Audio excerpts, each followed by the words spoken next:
ओम थोड़ा धैर्य बना के रखें, क्योंकि हमें बात कहने में थोड़ा समय लगता है और इसीलिए 1 घंटे के आसपास का ये सत्संग होने वाला है। उससे ज़्यादा अगर कोई प्रश्न उत्तर हुए किसी के तो लेंगे, लेकिन 9 बजे तक हम प्रयास करेंगे कि हम ये आज का सत्संग समाप्त करें, क्योंकि 9 बजे के बाद फिर हमारा कुछ और कार्य है। तो जो पहली बार देख रहे हैं आज का सत्संग, मेरा नाम राज शिव है और मैं एक सिद्ध योग साधक हूँ। और ये जो सत्संग आज हम कर रहे हैं, ये सत्संग इस विषय पर मैं पहली बार आज बात कर रहा हूँ। इससे पहले मैंने जो बात की है, जितना भी बात की है, लेकिन कभी इस विषय में कभी बात नहीं की है। तो मेरे लिए आज का सत्संग पूरी तरह से नया है और एक नए परिवर्तन को मैंने देखा है। उसी परिवर्तन के आधार पर आज का सत्संग है। विदेह भाव जो है ये जुड़ा हुआ है हमारी देह के साथ। और आज का जो सत्संग है, मैंने बहुत सोच समझ कर इसको नाम दिया है और मैंने इसको विदेह नाम नहीं दिया है। सत्संग का नाम विदेह भाव है। तो सबसे पहले आपको जो जानकारी समझनी चाहिए बेसिक, कि विदेह हो जाना और विदेह भाव का प्रकट होना, इसमें अंतर है। विदेह भाव विदेह का बीज है, विदेह नहीं है, विदेह भाव है। यानी कि अभी बीज प्रकट हुआ है और ये बीज जब अंकुरित होगा और जब ये फलित हो जाएगा तब विदेह घटित हो जाएगा। अब ये विदेह क्या है, और विदेह राजा जनक के बारे में अगर आपने कभी पढ़ा हो तो राजा जनक को विदेह की संज्ञा दी जाती है। और जब भी हमने राजा जनक जी के बारे में ये सुना और पढ़ा कि उन्हें विदेह कहा जाता है, तो हमारे मन में इस शब्द से बड़ा है कि विदेह का मतलब है बिना देह के। जो बिना देह के हो उसे विदेह कहते हैं।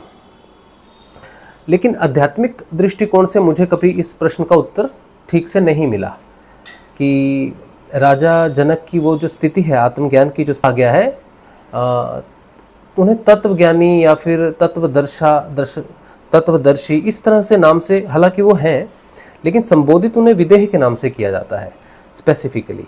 तो ये विदेह नाम राजा के साथ क्यों जुड़ा होगा? उन्होंने जो तत्व ज्ञान प्राप्त किया होगा वो विदेह के साथ कैसे संबंधित है? तो राजा जनक की जो जर्नी है, राजा जनक की जो यात्रा है तत्व ज्ञान की, उसका जो पथ है वो विदेह से होकर आ रहा है। हम जिस पथ से जा रहे हैं, हमारा पथ नाम जप ध्यान, नाम जप से हमें अपात्र से पात्र किया गया और पात्र होने के बाद हमें गुरु के अनुग्रह से आत्मयोग की प्राप्ति हुई। और आत्मयोग एक दर्शन है, एक यात्रा है जो शुरू होती है आत्म जागृति से और पूर्ण होती है आत्मा और परमात्मा का पूर्ण योग जब हो जाता है, पूर्ण यात्रा जब हो जाती है। अब इस यात्रा में हम एक पड़ाव पे हैं, एक ऐसे पड़ाव पे हैं जहाँ पर हम विदेह भाव को जन्म लेता हुआ हमने देखा। ये जो घटना है विदेह भाव की जो प्रकट हुई, ये अचानक नहीं हुई कि एक दिन हमको कुछ ऐसे विदेह पर कुछ लिख दिया और विदेह पर आज सत्संग कर रहे हैं, ऐसा नहीं है। कोई भी घटना अध्यात्म में घटती है आंतरिक रूप से। जब वो घटना घट रही होती है तब उसका अनुमान नहीं लगाया जा सकता कि हमारे साथ ऐसा क्यों हो रहा है। बस हमारे मन में प्रश्न होते हैं कि ये क्यों हो रहा है, ऐसा क्यों। बीतने के बाद, कई वर्ष बीतने के बाद वो घटना जब अपने आप को पूर्ण रूप से प्रकट करने के लगभग उस पर आ जाती है, पॉइंट पर आ जाती है, तब जाकर आपको वो चीज़ें, और जब वो घटना पूरी घट जाती है फिर आपको उसका ज्ञान दे दिया जाता है। कोई भी चीज़ जो हमारे अंदर घटित हो रही है अध्यात्म में, जैसे किसी गुरु बहन ने आज हमसे एक प्रश्न पूछा, उनको एक ही बात बोलते हैं, वो कहते हैं कि हमें प्रकाश दिखता है हमारे अंदर, किसी रंग का प्रकाश दिखता है। उन्होंने कहा कि हमने कुछ दिन पहले कभी कोई योगी महाराज देखे होंगे, ऐसा कुछ वर्णन किया, तो उसका आप मतलब बताइए, मुझसे पूछ रही थी। इसी तरह से लोगों को प्रकाश दिखता है और लोग कभी मुझसे पूछते हैं कि हमें ऐसा प्रकाश दिखाई दे रहा है, तो इसका मतलब बताइए। तो मैं उन्हें भी यही बात कहता हूँ कि अगर आपको ध्यान में कोई दर्शन होते हैं, आपको कोई प्रकाश दिखता है, आपको कोई ऋषि दिखते हैं या कोई भगवान का स्वरूप दिखता है, अगर वो स्वरूप अपना ज्ञान आपको नहीं देता और आपको उसकी जानकारी के लिए बाहर किसी दूसरे व्यक्ति पर निर्भर करना पड़ता है, तो आप ऐसी मेमोरी को, ऐसी स्मृति को अपने घर के डस्टबिन में डाल दो, बाहर फेंक दो, कचरे में फेंक दो। उसका कारण ये है कि जो हमें स्वयं का ज्ञान ना दे, जो अनुभव, जो परिवर्तन हमें स्वयं का ज्ञान ना दे, वो माया का होता है। और साधक को साधना में माया बहुत अलग अलग तरीके से प्रभावित करती है। तो जो आपके अंदर मैं ये हूँ, या मेरा ये रहस्य है, मेरा ये ज्ञान है, तब आप उसको सत्य मानो। ये ज़रूरी नहीं है कि आज आपको कोई अनुभव हुआ, आज ही आपको कोई प्रकाश दिखा या दिव्य दर्शन हुए और आप आज ही उसके पीछे पड़ जाओ, लोगों को, ऐसे व्यक्ति को ढूंढो जो आपके प्रश्न का जवाब दे सके। ऐसा नहीं करना है, आपको सब्र करना है थोड़ा सा। तो ये जो विदेह भाव पर जो प्रश्न में आज जो सत्संग हो रहा है, ये हो तो आज रहा है, लेकिन इसकी तैयारी कई वर्षों से हो रही है। तो विदेह भाव जब आज सुबह ब्रह्म मुहूर्त के समय में, जब हम एक तरह से ध्यान ही कह लीजिए उसको, ध्यान में थे, तो हमने कुछ लिखा था। जब हमें ये चीज़, पूरी घटना जो घटी कई सालों में, उसको जब हमने समराइज़ किया, उसको जब हमने लिपिबद्ध किया, तब हमने लिखना चालू किया कि मैं किस स्थिति में हूँ या मैं किस तरह से इस भाव को ग्रहण कर रहा हूँ। तो वो पहले मैं आपको पढ़ के सुनाऊँगा जो मैंने लिखा है, फिर वो मैंने क्यों लिखा है और उसके पीछे जो प्रश्न है उसको मैं लूँगा।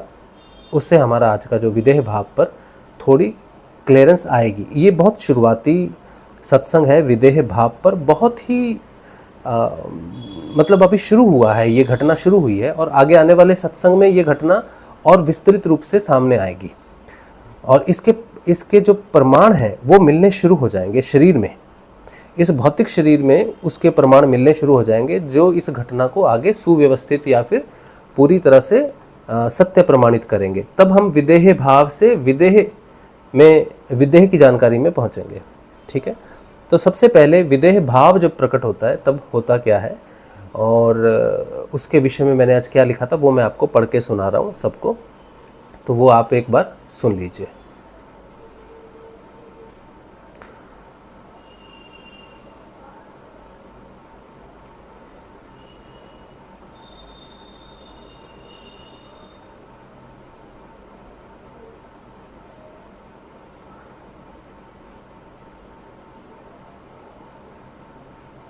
सिग्नल की थोड़ी समस्या हो रही है ना, मैं तो इसीलिए थोड़ा रुका हुआ हूँ। सिग्नल पूरा रेड है मेरी तरफ से, पता नहीं आवाज़ आ रही होगी ज़रूर आपको। मेरे को 1 मिनट दीजिए, मैं ज़रा सिग्नल चेक कर लेता हूँ ताकि आपको दिक्कत ना हो।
तो सिग्नल तो मैंने अभी कोशिश की है, थोड़ा विंडो वगैरह ओपन करके आया हूँ रूम का, तो थोड़ा सिग्नल ठीक होगा। अभी आवाज़ आ रही है ना?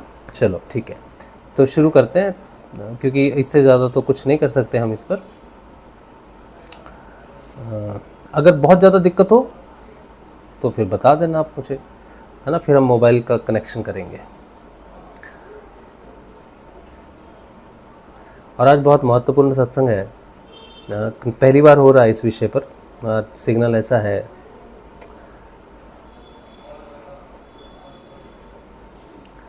चलिए, तो जो सुबह मैंने लिखा था वो मैंने वैसे तो ग्रुप में शेयर किया था और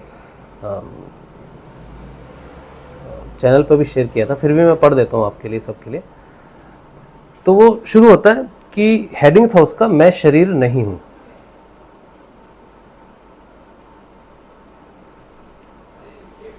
यह वाक्य जब पहली बार गुरुदेव जी के श्रीमुख से सुना था तो दिव्य ज्ञान जैसा लगा था। हमारे गुरुजी ने कहा था एक बार कि आप शरीर नहीं हो, आत्मा हो। गुरुजी से हमने सुना था ऐसा। तो सुनने में बड़ा अच्छा लगता है कि गुरुजी हमें कह रहे हैं, ज्ञान दे रहे हैं। तो उससे मैं तो बहुत अच्छा लगा सुनने में। तो वही मैंने पहली लाइन लिखी है कि यह वाक्य जब पहली बार गुरुदेव जी के श्रीमुख से सुना, पर अब इसका साक्षात्कार हुआ तो भीतर एक गहरी भय लहर दौड़ गई है, डर की लहर दौड़ गई है। ऐसा डर, ऐसा भय जिसने यह एहसास दिलाया कि जिस शरीर में मैं रहता हूँ वह असुरक्षित है। मिट्टी का बनना एक घड़ा है जो किसी भी क्षण टूट सकता है। प्रश्न उठता है, अगर यह शरीर मेरे पूर्ण सचेत होने से पहले ही टूट गया तो क्या होगा? मानो अब आगे का जीवन जीने का एक ही विकल्प बचता है। शरीर और मेरी दौड़ में मुझे प्रथम पहुंचना है। अर्थ ये कि शरीर नष्ट होने से पहले ही मुझे इसे अपने अधिकार में लेकर इससे बाहर निकलना होगा। यहाँ बाहर निकलने का अर्थ शरीर से बाहर निकलने का कोई दिव्य ध्यान अनुभव नहीं है, आउट ऑफ बॉडी एक्सपीरियंस वाली बात मैं नहीं कर रहा, बल्कि चेतना की स्वतंत्रता से है। जब तक मेरा कार्य सिद्ध ना हो तब तक इस शरीर को पूर्ण अधिकार में लेना आवश्यक है। अब मैं देख सकता हूँ कि यह शरीर त्रिगुणात्मक प्रकृति की मिट्टी से बना यह घट कितना कच्चा और पराधीन है। भीतर से तोड़कर निकलना ही अमर जीवन का मार्ग है और बाहर से टूट जाने का अर्थ है मृत्यु। मैं जाग तो गया हूँ लेकिन अभी स्वतंत्र नहीं हूँ। इस अवस्था तक पहुँचने में वर्षों लगे और इस घटना के घटने के बाद भी कई सप्ताह लगे यह समझने में कि इसका परिणाम क्या होगा। अब मुझे ज्ञात हुआ है कि सतोगुण की चेतना का टूटने का क्या अर्थ होता है। या मैंने लिखा है, अब मुझे ज्ञात हुआ है कि सतोगुण की चेतना का टूटना क्या होता है। यह वैसा है मानो मैंने लोहा, चांदी और अब स्वर्ण भी अर्पित कर दिया हो और वानप्रस्थ में प्रवेश कर लिया हो। ये नहीं है बल्कि गुणों से है। मैं सदा से राजा था लेकिन गुणात्मक धन का मुझे ज्ञान नहीं था। अब जाना है कि वह धन जिसे त्यागना ही उचित था, उससे मुक्ति ही आनंद का वास्तविक स्रोत है। परंतु यह यात्रा अभी समाप्त नहीं हुई है। यह तो स्वतंत्रता संग्राम का प्रारंभ है और इसका अंतिम लक्ष्य है पार्थिव अमृत। ये जो मैंने लिखा है ये बहुत चीज़ों को समेटता है ये वर्णन पूरा। मतलब आपने सुना किसी कविता की तरह, तो वैसा नहीं है, कविता नहीं है, बल्कि बहुत कुछ समेट के है, बहुत कुछ। तो एक गुरु बहन ने अभी हमसे प्रश्न पूछा था कि आपने जो लिखा अभी उसमें आपने लिखा कि मैं जाग तो चुका हूँ लेकिन पूर्ण स्वतंत्र नहीं हूँ। एक ये प्रश्न पूछा था, इसका क्या अर्थ है? और एक पूछा था कि सतोगुण का टूटना, मतलब सतोगुण टूटा, इसका कैसे आपको अनुभव हुआ या कैसे पता चला कि सतोगुण टूटा है और उससे आप निकले हो, ये कैसे पता चला? तो ये दो प्रश्न थे। तो वैसे तो आज ये सत्संग विदेह भाव पर मुझे नहीं करना था, मैं थोड़ा होल्ड करना चाहता था कुछ दिन और, लेकिन उन्होंने ये प्रश्न पूछ लिया तो मुझे ये बात लगी कि ये करना है, सत्संग आज ही करना पड़ेगा। तो मैंने उन्हें कहा ठीक है, हम सत्संग करते हैं, सत्संग में हम बात करेंगे इसकी। सुबह एक और प्रश्न आया था। एक प्रश्न था, वो प्रश्न ये था कि वो जिन्होंने प्रश्न पूछा था वो काफ़ी वृद्ध हैं, अभी रिटायर हो चुके हैं। उन्होंने प्रश्न पूछा कि जो भौतिक जीवन है इसमें चीज़ें बदलती रहती हैं, कुछ भी स्थायी नहीं है। तो लोग मुझे आध्यात्मिक मानते हैं क्योंकि मैं सत्संग वगैरह करता हूँ, तो लोगों को लगता है कि मेरा पूरा जीवन आध्यात्मिक जीवन है। लेकिन अगर आप कभी कभी आपको समय मिले या कोई ऐसा हो, कभी मिलना हो, मेरे घर आप आओ, तो आपको मेरे घर में आके बिल्कुल ऐसे ही लगेगा जैसे एक साधारण व्यक्ति का घर होता है, वैसे ही है। बस हाँ, गुरु जी की फ़ोटो तस्वीर लगी रहती है और कुछ नहीं। बाकी हमारे घर का माहौल बिल्कुल साधारण माहौल है। तो मुझे उन्होंने पूछा कि आध्यात्मिक जीवन में भी अस्थिरता है क्या, कुछ भी स्थायी नहीं है, या फिर आध्यात्मिक जीवन में कुछ स्थायी है?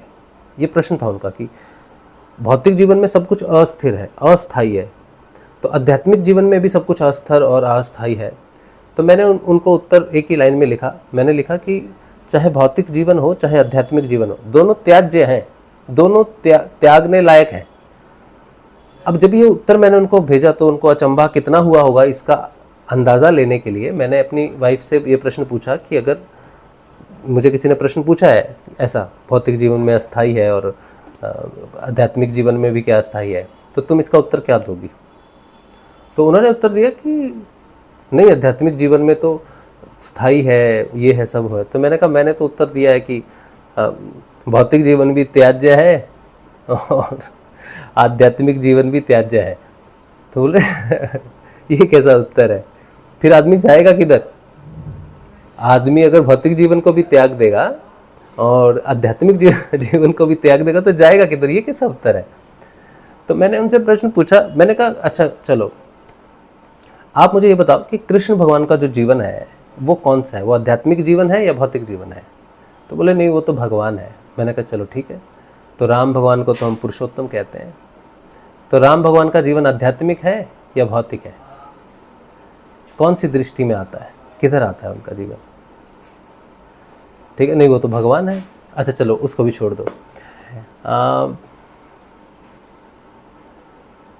एक और प्रश्न आज सुबह किसी ने मुझसे पूछा था, उनको भी मैंने इसी विषय पर कुछ कहा था। प्रश्न क्या था मुझे याद नहीं आ रहा। मैंने ऐसा इसलिए कहा कि आपका जो आप जिस आध्यात्मिक यात्रा पे जा रहे हो वो आध्यात्मिक यात्रा सिर्फ एक पथ है, मतलब एक जैसे नदी बहती है उसके दो किनारे हैं, उसी तरह से जो आत्म पथ है, आत्म जागृति का पथ है, आत्म भाव का पथ है, उसके दो किनारे हैं, एक भौतिक जगत और एक आध्यात्मिक जगत। आध्यात्मिक और भौतिक जगत के बीच में जो जीवन चलता है वो जीवन साधारण मनुष्य का जीवन है। हाँ, आज जो प्रश्न मुझसे आया, मुझे पूछा था किसी ने, कुछ प्रश्न वैसा था, तो मैंने उत्तर यही दिया था कि ये भौतिक जीवन आध्यात्मिक जीवन दोनों के चक्कर में नहीं पड़ना है आपको। तो उन्होंने भी पूछा तो अगर नहीं पढ़ना है तो क्या करना है हमको? मैंने कहा आपको मनुष्य बनना है। तो बोले मनुष्य बनना? मैंने कहा मनुष्य बनना है आपको, क्योंकि भगवान श्री राम को हम क्या क्या कह के संबोधित करते हैं? हम उन्हें कहते हैं पुरुषोत्तम है। और भगवान श्री कृष्ण को हम क्या कह के संबोधित करते हैं? भगवान अपने युग के पूर्ण पुरुष हैं। कहते हैं ना भगवान श्री कृष्ण 16 कलाओं में, 64 कलाओं में, जितनी भी कलाएं होती हैं उनमें परिपूर्ण है।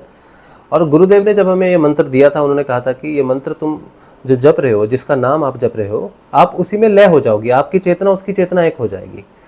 और ये जो यात्रा है आत्म जागृति की और फिर भगवान से योग की और फिर पूर्ण परिवर्तन की, भगवान में लय होने की जो यात्रा है, ये आपको लय होना है। अगर आप आध्यात्मिक जीवन को पकड़ के बैठोगे तो आपका भौतिक जीवन छूट जाएगा कहीं ना कहीं, और अगर आप पूर्ण भौतिक जीवन में जाने का प्रयास करोगे तो आध्यात्मिक जीवन छूट जाएगा।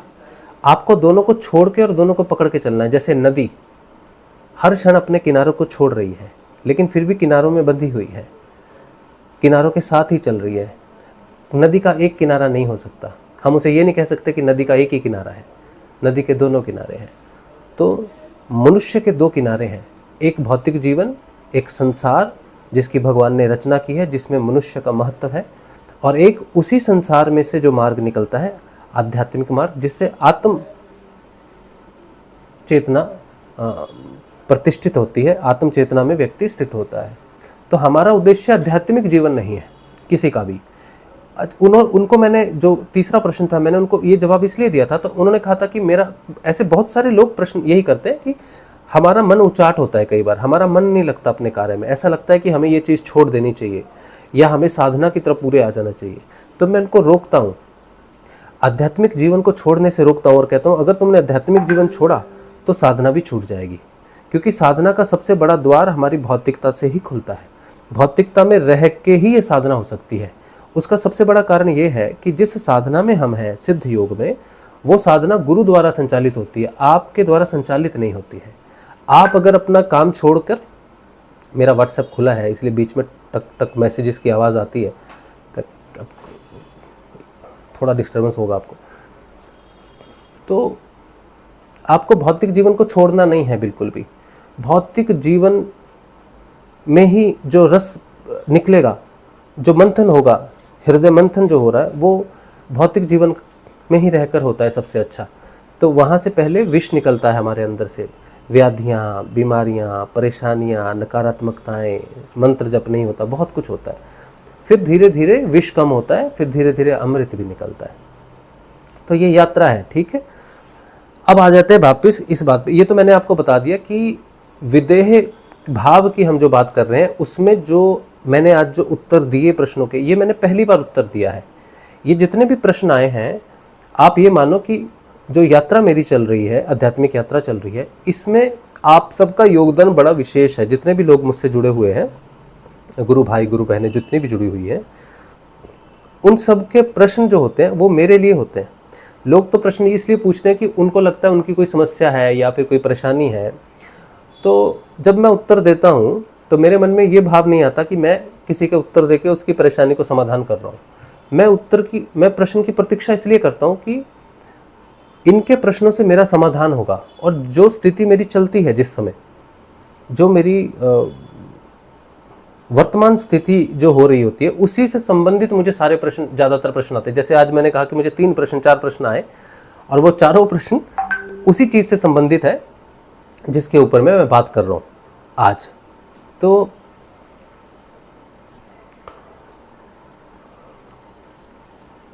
विदेह भाव का जो घटना घटी, और जो अभी मैं भूल गया, वो टिक टिक हो रहा है ना, बज रहा है। तो प्रश्नों से, आपके प्रश्नों से ही मुझे उस चीज़ का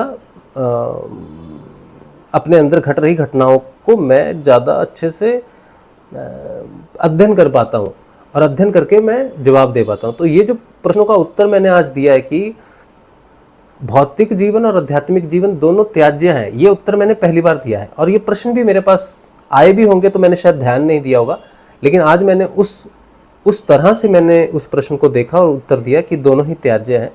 अब उसका कारण क्या है? अभी आते हैं विदेह भाव पर। जो मैंने लिखा है विदेह पर, सबसे पहले कितना समय है? अभी समय है, ठीक है। तो मैं थोड़ा लेके चलता हूँ इसको। मैं शरीर नहीं हूँ। मेरी जो आध्यात्मिक यात्रा है, इसमें मैं पिछले 5 वर्षों से सतोगुण में आया। मतलब सतोगुण का जो उदय हुआ हमारे जीवन में आध्यात्मिक यात्रा करते समय, वो हुआ तब जब 2019 में हमें आत्मयोग की प्राप्ति हुई। पहली बार ध्यान लगा। अभी मैसेज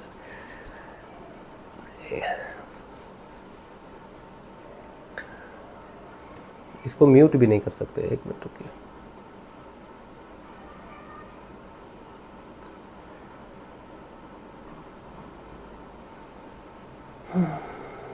अच्छा, ठीक है। ध्यान भटक जाता है, एक्चुअली बजता है ना, तो मेरा ध्यान भटक एकदम, मैं कॉपी कर लेता हूँ इसको। किसी ने आज मुझसे ये भी प्रश्न पूछा कल प्रश्न किसी ने पूछा था कि साधना में, सत्संग में हम भूल जाते हैं। तो जब हम साधना करते हैं तो ये भूलने वाली चीज़ घटना भी होती है कि, क्योंकि आप भी जब सत्संग करते हो तो आप भूल जाते हो। जैसे अभी मैं भूल जा रहा हूँ ना, डिस्ट्रैक्ट हो जा रहा हूँ। तो मैंने उन्हें कहा कि मैं जो भूलता हूँ या मैं जो डिस्ट्रैक्शन होता है, जैसे अभी मैं डिस्ट्रैक्ट हो रहा हूँ, मैं भूल नहीं रहा हूँ एक्चुअली मेरे साथ घटना ये हो रही है कि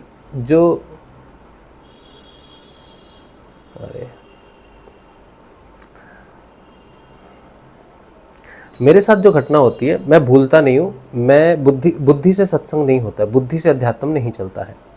अध्यात्म चलता है एक साक्षात्कार से, सत्य से चलता है, सत्य ड्रिवन है, बुद्धि ड्रिवन नहीं है। सही और गलत से नहीं चलता सत्संग। ट्रुथ से ड्रिवन है। तो ये जो ट्रुथ है ये बुद्धि इंटरफेयर करती है इसमें। अब मैं जब बोल रहा हूँ लगातार, अगर मैं इसको बोलता रहूँगा तो बहुत लंबा खींचता चला जाएगा या मैं अलग अलग दिशाओं में जाता रहूँगा। तो मैं अपने आप को रोक लेता हूँ कि मैं कहाँ बात कर रहा हूँ, मुझे किस विषय पर बात करनी है। तो मुझे कुछ विषय तोड़ने पड़ते हैं, तोड़ के वापस विषयों पर आना पड़ता है, क्योंकि मैं उदाहरण लेने चला जाता हूँ तो उदाहरण लेते लेते फिर दूसरे विषय भी आ जाते हैं। तो मैं अपने आप को तोड़ने के लिए, रोकने के लिए रोक लेता हूँ। और जब मैं रोक लेता हूँ तो बुद्धि का प्रयोग करके मुझे सिर्फ इतना पता करना पड़ता है कि मैं कहाँ था, इसीलिए मैं डिस्ट्रैक्ट होता हूँ, मेरा फ्लो टूट जाता है और फिर मुझे सोच के वापस आना पड़ता है। बुद्धि के प्रयोग से वो तार ढूंढना पड़ता है कि कहाँ पर टूटे थे। अदरवाइज भूलना सिर्फ इस संबंधित नहीं है अध्यात्म से। अगर आप भूल रहे हो तो वो ये हो सकता है कि आपका ध्यान एक जगह पर लगा हो। जैसे मेरा ध्यान ज़्यादातर लगा रहता है प्रश्नों के उत्तर में, प्रश्नों में, स्वाध्याय में, खोज में। मैं जगा हुआ भी, मैं काम करता हुआ भी उसी में रहता हूँ। मेरी वाइफ पीछे बात करती है, बात करती रहती है, कुछ ना कुछ बोल रही है, खाने के बारे में बोल रही है, कुछ भी बोल रही है, मुझे नहीं सुनाई देता उस समय कुछ भी।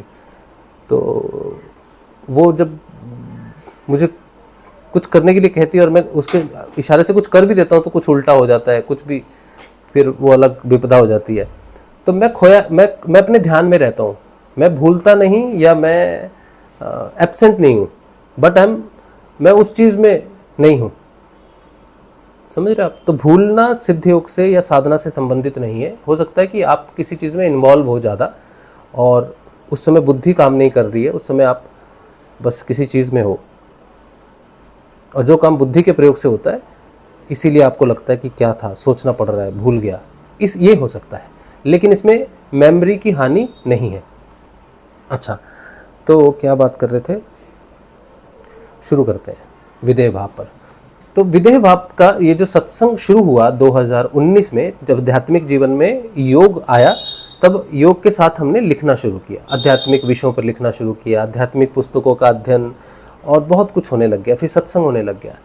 ये जो 2019 से ये जो धारा चली, इसने लोगों के सामने हमें एक आध्यात्मिक व्यक्ति के रूप में सामने रख दिया और लोग हमारी बड़ी रिस्पेक्ट करने लग गए। सत्संग करता है, जैसे लोग करते हैं ना, बाबा जी, गुरु जी, वो सब होने लग जाती हैं चीज़ें।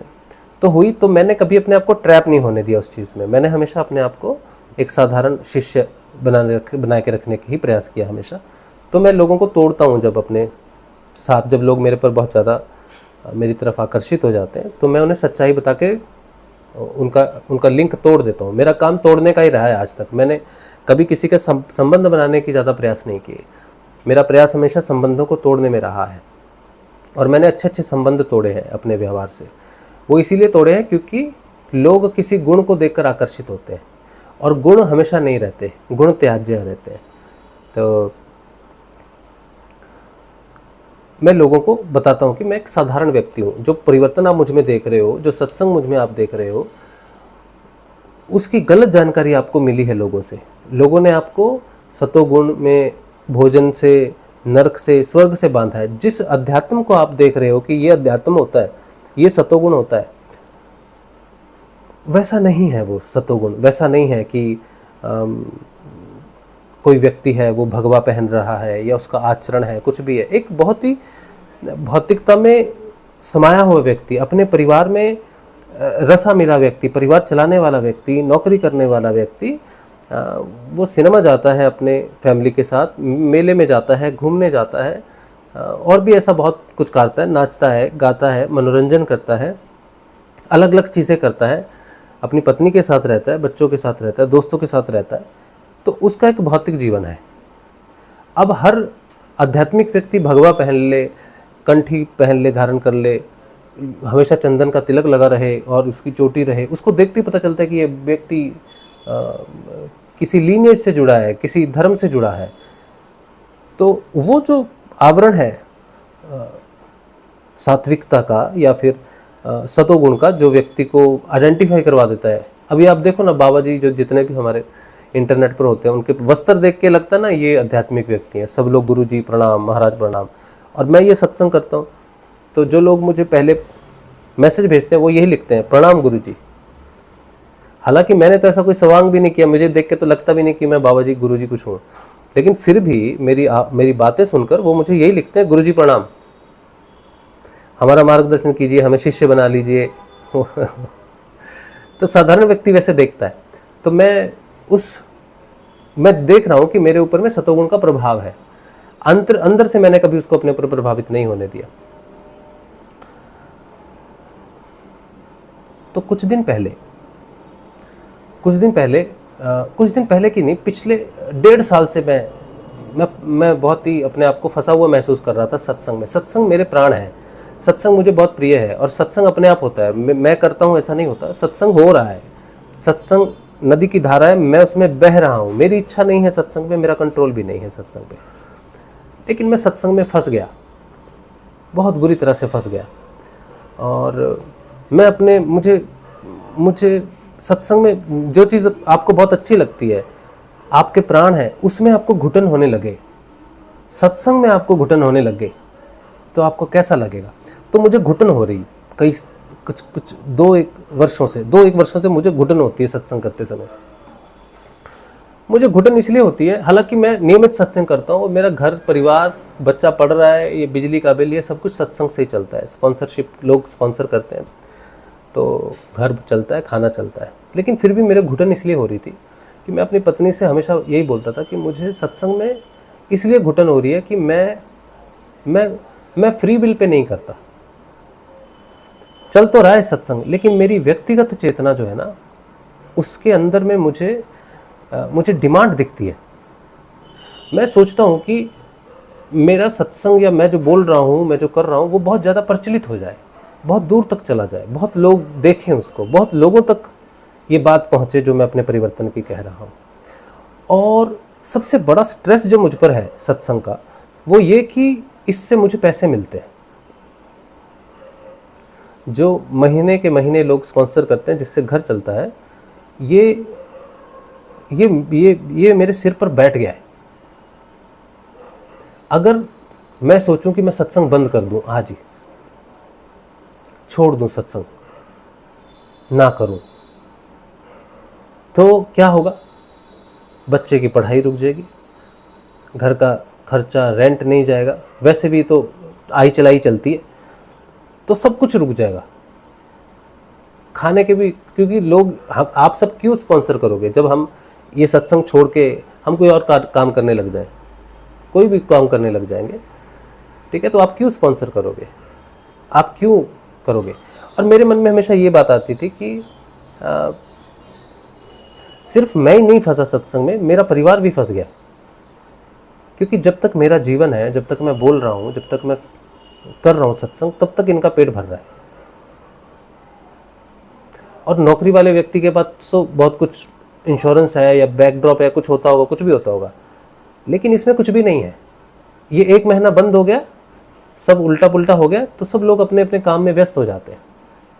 तो मैं जो सत्संग कर रहा हूँ, पैसे के लिए कर रहा हूँ। ये मेरी व्यक्तिगत चेतना मुझे चोटती है। पिछले 2 साल से मेरे साथ ऐसा हो रहा, तो मुझे ये बोझ लगने लग गया। सतोगुण, सत्संग ही मुझे कचोट रहा था। तो मैंने प्रयास भी बहुत किया, ऐसा नहीं कि मैंने प्रयास नहीं किया कि मैं कुछ और करता रहूं। फिर मैंने बच्चों को पढ़ाना भी शुरू किया। कुछ 5 बच्चे आते हैं, हिंदी पढ़ते हैं मेरे पास आके, लेकिन मैं उन्हें पढ़ा नहीं पाता। पढ़ाता तो मैं हूँ उनको, और अच्छा है, बच्चों का रिजल्ट भी अच्छा ही आ रहा, लेकिन उसमें मुझे सेटिस्फेक्शन नहीं हो रहा। मेरा सारा समय ध्यान में गुजरता है। मोस्ट ऑफ द टाइम्स मैं ध्यान में रहता हूँ, आंखें खुली रहती हैं, ध्यान में रहता हूँ।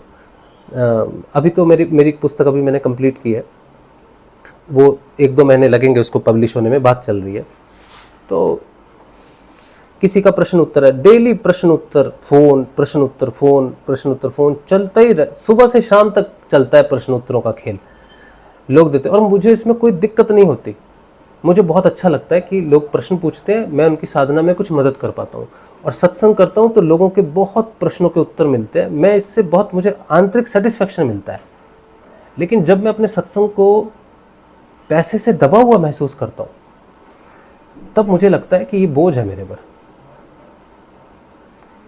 अगर मेरे पिताजी का कोई धन होता, या मेरे पास कुछ धन होती, अरेंजमेंट होती, तो मैं अपनी इच्छा से, स्वतंत्रता से सत्संग करता, शायद रोज ही करता, लेकिन स्वतंत्र होकर करता। तो ये जो सत्संग है, जो सतोगुण से संबंधित है, इसमें मैंने अपनी व्यक्तिगत चेतना को लाभ उठाते हुए देखा है। एक चेतना है, मैं दो चेतना में हूं इस समय। एक वो चेतना जो उठ रही है, जो प्योर है, जो अग्नि की तरह है, और एक वो चेतना जो व्यक्तिगत चेतना है, जिसकी जिम्मेदारियां बहुत है, जो जिम्मेदारियों में दबा हुआ है। और जो जिम्मेदारियों में दबा हुआ है व्यक्तिगत चेतना, वो सत्संग में कहीं ना कहीं इसलिए बैठ रहा है कि उसको लाभ है उस चीज से। आप समझ रहे मैं क्या बोल रहा हूं? तो ये एक युद्ध चल रहा है सतोगुण के साथ व्यक्तिगत चेतना का, और बीच में कहीं मैं हूं ऐसी जगह कि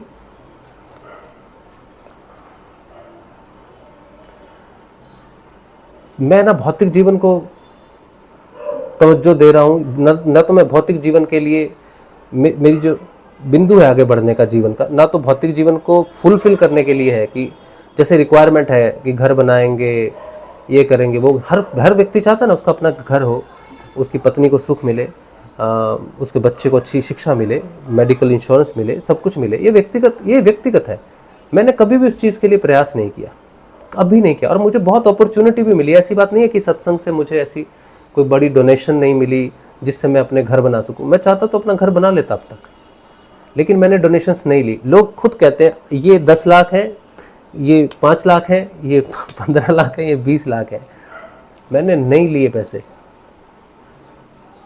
कभी नहीं लिए, क्योंकि मैं जानता था कि सत्संग से मेरा घर जरूर चलता है, लेकिन मेरा टारगेट पैसा नहीं है, मेरा टारगेट घर बनाना नहीं है, या मेरा टारगेट कुछ फुलफिल करना नहीं है इससे। तो मैं अपने आप को फंसा हुआ महसूस करता था हमेशा। फिर मैं हमेशा सोचता मैं निकलूं कैसे यहाँ से। तो कुछ दिन पहले की बात है, 2 घटनाएं घटी। पहली घटना ये थी कि मैं शक्ल तोड़ना चाहता था। मतलब जो लोग मुझसे बहुत ज़्यादा जुड़ने लग जाते हैं लोग, तो मैं उनको तोड़ता हूँ कि नहीं हट जाओ। तो मैंने ग्रुप में डाला मैसेज एक रिसेंटली। मैसेज ये था कि मैं मांसाहारी हूँ, ताकि बहुत सारे लोग सिर्फ इस गुण से जुड़ेंगे, ये तो भाई सत्संग करता है, सतोगुणी होगा, शाकाहारी होगा। तो मैंने लिखा नहीं, मैं तो शाकाहारी नहीं हूँ, मैं तो मांसाहारी हूँ। और आत्मा का साथ किसी गुण का संबंध नहीं है, न तमोगुण का संबंध है, न रजोगुण का है, न सतोगुण का है। सात्विक व्यक्ति ही चेतन होगा, ये कहीं नहीं लिखा, किसी शास्त्र में नहीं लिखा, और ये सही भी नहीं है। तो कुछ लोग तो नमस्कार कर जाते हैं, ये तो मांसाहारी है, बकवास ही है, सब कुछ चले जाते हैं। तो बोझ हल्का हो जाता है इसके ऊपर में। फिर मैंने कहा ज़्यादा लोग तो, अभी क्या है कि कुछ लोग तो कुछ लोग तो इस हद तक समझते हैं चीज़ों को कि ये जानबूझ के ऐसा कर रहा है। तो मैं 2011 में मेरी जो मेन फील्ड थी वो थी एक्टिंग। मैंने एक थिएटर स्कूल से एक्टिंग वगैरह सीखी, और फिल्मों में भी थोड़ा काम किया, बंगाली फिल्म में काम किया था। और मेरी बीवी ने मुझे कुछ दिन, मेरी वाइफ ने मेरी बड़ी हेल्प की, अनजाने में की उसने। तो मार्ग तो गुरुदेव ही देते हैं। तो उसने कहा कि तुम रील बनाओ और रील्स बनती है ना, आप देखते हो ना यूट्यूब पे रील बनती है ना। तो पहले मैं रील्स बनाता था, मतलब ये जो सत्संग करता हूँ इसी की रील्स बनाता था, और स्पिरिचुअल टॉपिक पे मैं रील्स बना रहा था। तो उसने कहा रील्स बनाओ मेरे साथ। तो मैंने कहा तुम क्या बात कर रही हो, रील्स बना, अच्छा लगेगा रील्स बनाते हुए, मतलब क्या लोग सोचेंगे। अब आती है मेन, अब मेरे अंदर की वो शक्ल सामने आई मेरे। मैंने उससे कहा कि लोग सत्संग देखते हैं, उनके सामने कोई रील आ जाएगी और मैं ये तुम्हारे साथ ये छिछोरापन कर रहा हूँ, तो उनको कैसा लगेगा। उनको लगेगा ये कैसा आध्यात्मिक व्यक्ति है, ये रील बना रहा है। तो मैंने उसे मना कर दिया। तो 1-2 बार फिर उसने मुझे कहा कि चल तुम बनाओ मेरे साथ रील बनाओ। तो मैंने कहा यार चलो, मैं आध्यात्मिक व्यक्ति हूँ, ठीक है, मान लेता हूँ कि मैं आध्यात्मिक व्यक्ति हूँ, और मेरे को स्पिरिचुअल रील्स ही बनानी चाहिए, कोई छिचोरापन नहीं है वो, मुझे लग रहा था वैसा। फिर मैंने कहा कि वो मेरी पत्नी है और उसका मेरे पर पूरा अधिकार है। अध्यात्म मेरे लिए हो सकता है, सत्संग मेरे लिए है, या लोग मुझे जिस पॉइंट ऑफ व्यू से देख रहे हैं मैं लोगों का हो गया, लेकिन पत्नी का पति नहीं रहा। क्योंकि मैं पत्नी के साथ एंजॉय नहीं कर पा रहा हूँ। वो कह रही है कि चलो मेरे साथ रील बनाओ या मेरे साथ घूमो या मेरे साथ ये खाना खाओ, तो मैं कहता हूँ नहीं मैं तो सत्संग करता हूँ, नहीं मैं तो सत्संग करता हूँ, नहीं मैं तो सत्संग करता हूँ, मेरा बेटा कहेगा कुछ बात नहीं मैं तो सत्संग करता हूँ। तो वो भाव मेरे अंदर कि लोग देखते हैं मुझे और कुछ लोग फॉलो करते हैं या देखते हैं कि ये व्यक्ति अध्यात्म में आगे बढ़ रहा है तो हम भी ऐसे ही करेंगे। तो मैंने कहा कि नहीं, लोगों को जो भी सोचना है वो उनकी इच्छा है, क्योंकि मैं तो किसी से झूठ नहीं बोल रहा, मैं तो जो मेरे सामने घटित हो रहा है मैं वही बोल रहा हूँ। तो मैंने अपनी बीवी से कहा कि मैं रील बनाऊंगा तुम्हारे साथ। तो मैंने अपना एक चैनल था, मेरा एक पुराना चैनल था रिव्यूज़ का, रिव्यूज़ करता था मैं कुछ, तो उस पर मैंने फिर रील बनाई। रील्स जानते हो ना आप, हाँ, हंसी मजाक की रील्स होती हैं जो। तो रील्स बनाई, एक रील बनाई, 2 रील बनाई, 3-4 रील्स मैंने बनाई और मुझे एक ऐसी आज़ादी महसूस हुई, मुझे ऐसा मतलब मुझे ऐसा लगा कि मैं एक मतलब किसी बहुत बड़े आवरण से मैंने अपने आप को निकाल लिया है बाहर। मैंने आध्यात्मिकता का आवरण तोड़ दिया है। अब लोग मुझे देखें और कहें कि यार ये तो रील बनाता है, और मुझे बड़ी खुशी होगी। बिल्कुल सही बात है।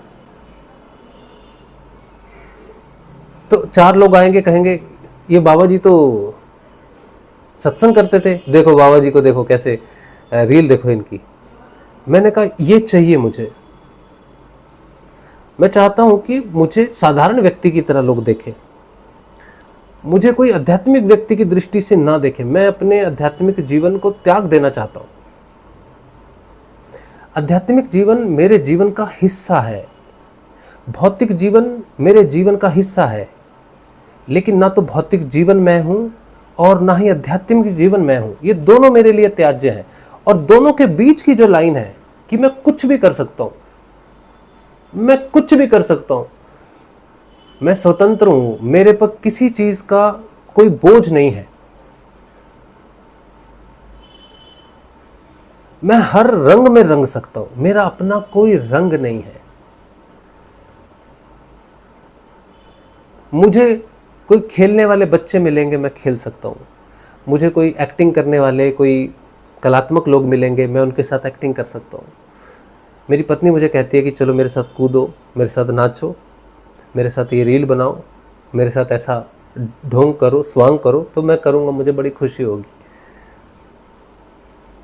और मैंने इसको तोड़ा। और फिर दूसरा पॉइंट, जो दूसरा स्टेप जो था, जो हमारा सत्संग ग्रुप है, उसमें मैंने फिर बारी आई कि जो अब लोग जो मुझे जानते हैं कि मैं एक आध्यात्मिक व्यक्ति हूँ, सत्संग करता हूँ, अब इनके सामने मुझे अपना शक्ल रखना है कि तुम जो मेरे बारे में सोचते हो कि मैं कोई विशेष व्यक्ति हूँ या सत्संग कर रहा हूँ या स्पिरिचुअल व्यक्ति हूँ, और तुम भी वैसे ही बनोगे, तो तुम पहले जान लो कि स्पिरिचुअलिटी बाहर नहीं है, किसी कर्म में नहीं है। सत्संग करना स्पिरिचुअलिटी नहीं है, स्पिरिचुअलिटी हमारे अंदर है, सत्य हमारे अंदर है, वो बाहर किसी चीज़ से नहीं बंधा हुआ। तो मैंने अपनी जो रील थी वो मैंने ग्रुप में शेयर की। मुझे लगता था कि ग्रुप में कुछ लोग छोड़ के जाएंगे, लेकिन ये जाते नहीं, पता नहीं क्यों नहीं जाते।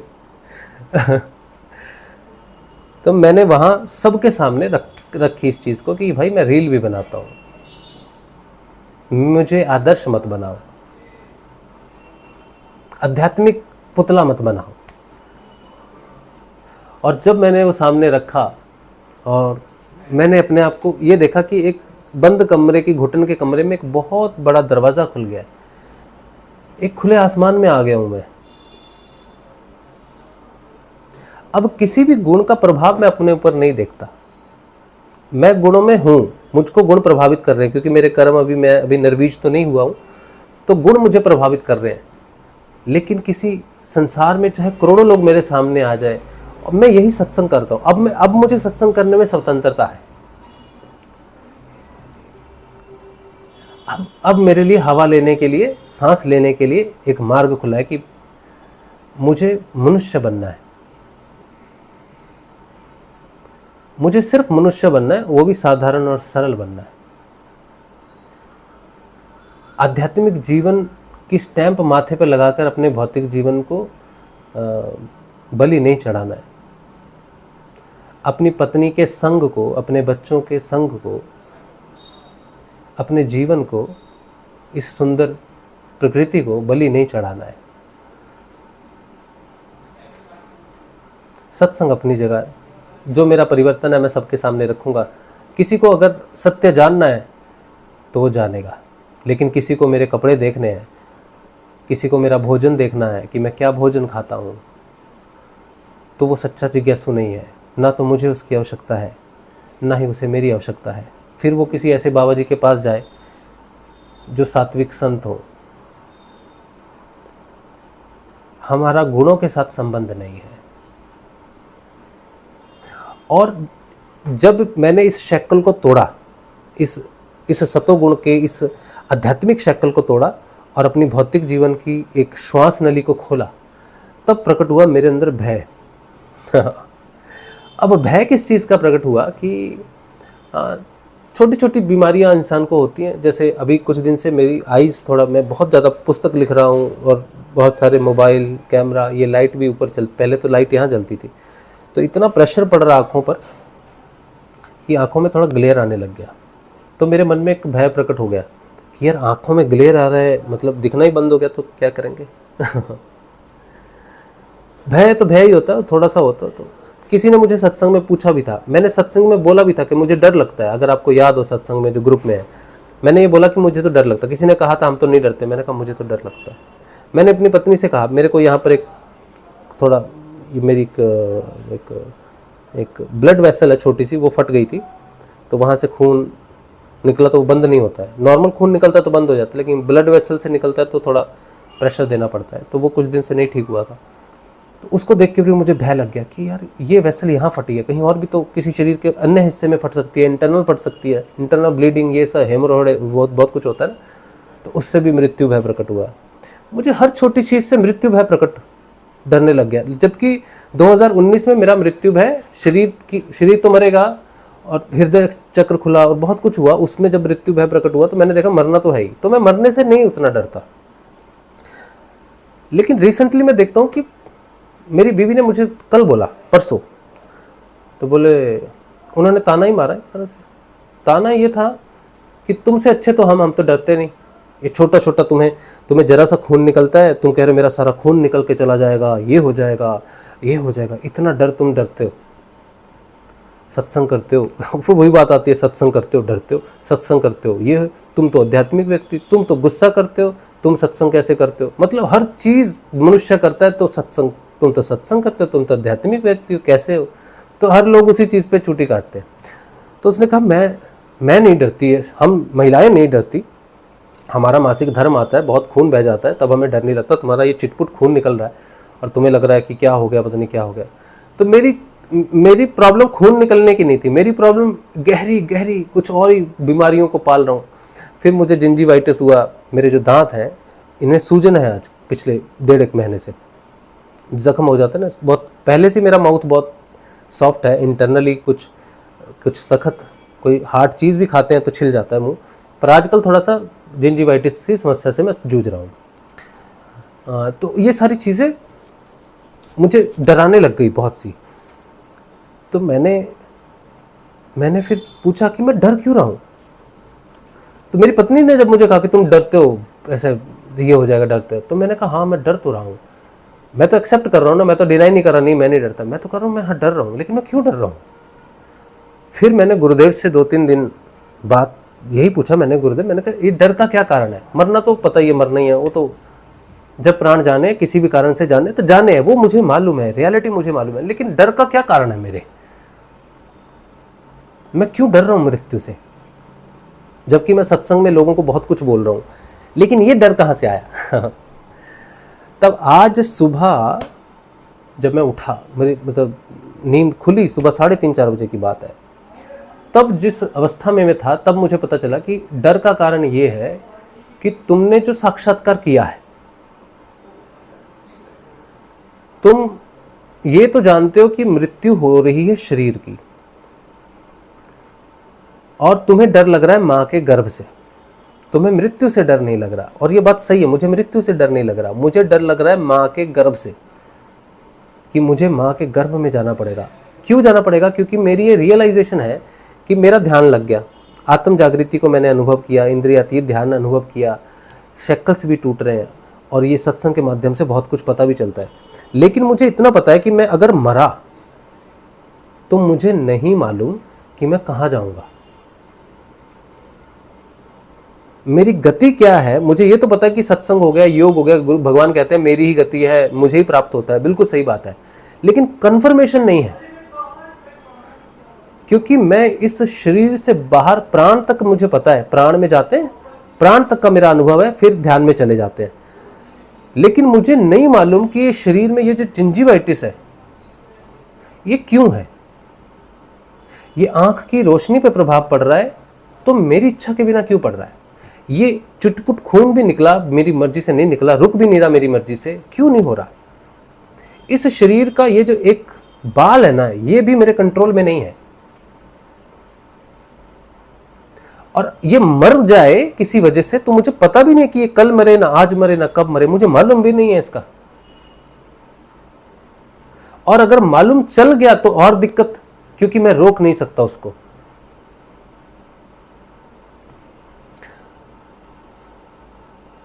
तो डर मेरे को इसलिए लग रहा है कि मैं जाग गया हूं। जो लोग नहीं जगे हुए ना, वो अपने काम में लगे हैं, खा रहे हैं, हा हा ही हु कर रहे हैं। वो मरे तो घबराएंगे, मर रहे हे मेरा घर छूट रहा, परिवार छूट रहा। मेरे को वो टेंशन नहीं है मरने से। मेरे को टेंशन ये है कि मुझे पता है ये परिवार है और मेरा अगला जन्म होगा तो मुझे परिवार ही मिलेगा, माँ मिलेगी, बाप मिलेगा, भाई मिलेगी, बहन मिलेगी, ये मिलेंगे, दोस्त मिलेंगे, फिर से पढ़ाई मिलेगी, ये सब मिलेगा। मुझे सब पता है कि आगे क्या होना है मेरे साथ। और मैं नहीं चाहता कि वो हो, मैं नहीं चाहता कि जन्म हो, और मैं सिर्फ चाहता हूं कि मेरा जन्म ना हो, लेकिन मेरा कंट्रोल नहीं है। तो मैं जगा दिया गया है मुझे कि बेटा ये शरीर है और व्यक्ति मरता है, व्यक्ति का जन्म होता है, ये मुझे बता दिया गया है। ध्यान मुझे बता दिया गया है, आत्म भाव से मुझे मिला दिया गया है। इंद्रियातीत ध्यान में, तुरिया में मुझे लेके चले गए हो आप। सतोगुण, रजोगुण, तमोगुण, रजोगुण, सतोगुण का भी मुझे एहसास दिला दिया कि तीनों त्याज्य हैं। मैं जान गया हूं, मैं जग गया हूं कि मैं शरीर नहीं हूं। लेकिन समस्या ये है कि मैं शरीर नहीं हूं, लेकिन फिर भी मैं इसमें हूं।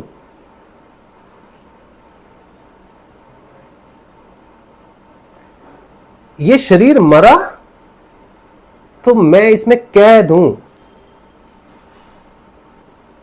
ये मेरे डर का कारण है, समझ रहे।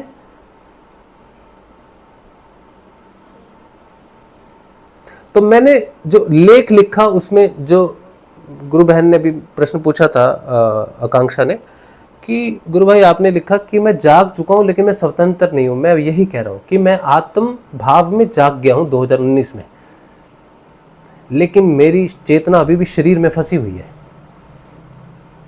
तुरिया की जो घटना है, तुरिया की जो स्थिति है, तुरिया चौथी अवस्था है। एक होती है सुषुप्त सोना, एक स्वपन, एक जागना, और एक तुरिया चौथी अवस्था, आत्म अवस्था, द्वैत अद्वैतवाद, आत्म अवस्था।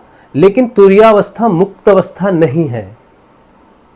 तुरियावस्था परिवर्तन की अवस्था है, जहां वृत्तियां परिवर्तित होती हैं, जहां हमें गुणों से हम बाहर निकलते हैं। जैसे कि मैंने आज कहा ना कि मैं सतोगुण से बाहर निकला, मैंने शक्ल तोड़ा कि मैं कोई आध्यात्मिक व्यक्ति के रूप में नहीं जानना, मुझे लोग आध्यात्मिक व्यक्ति के रूप में न जाने, मुझे लोग जाने मनुष्य के रूप में, कि एक मनुष्य हुआ। जैसे भगवान श्री राम को हम क्या कहते हैं? पुरुषोत्तम कहते हैं, पुरुषों में उत्तम है भगवान श्री राम। तो हमारे जो हम लोग इस संसार में जो लोग हैं ना, भगवान श्री राम के नक्शे कदम पर चलकर हमें पुरुष बनना है। चाहे वो स्त्री हो, चाहे कोई लिंग से पुरुष हो, उस पुरुष की, पुरुषोत्तम भगवान श्री राम जैसा बनना है। आध्यात्मिक जीवन हमारा लक्ष्य ही नहीं है। सिर्फ भौतिक जीवन में भी नहीं रह सकते। मानव बनने के लिए जीवन को जीना सही तरीके से, खेल कूद के, शादी ब्याह, ये सब सब सब करते हुए मनुष्य उच्चतम जीवन जीना है, सत्य के सहारे जीना है। जीवन का उद्देश्य सत्य को धारण करना है। भगवा वस्त्र, टीका, बिंदी, टोपी, ये सब धारण करना, जनेऊ, ये सब, ये इसके लिए जीवन नहीं है। जीवन की धारणा मनुष्य की धारणा होनी चाहिए।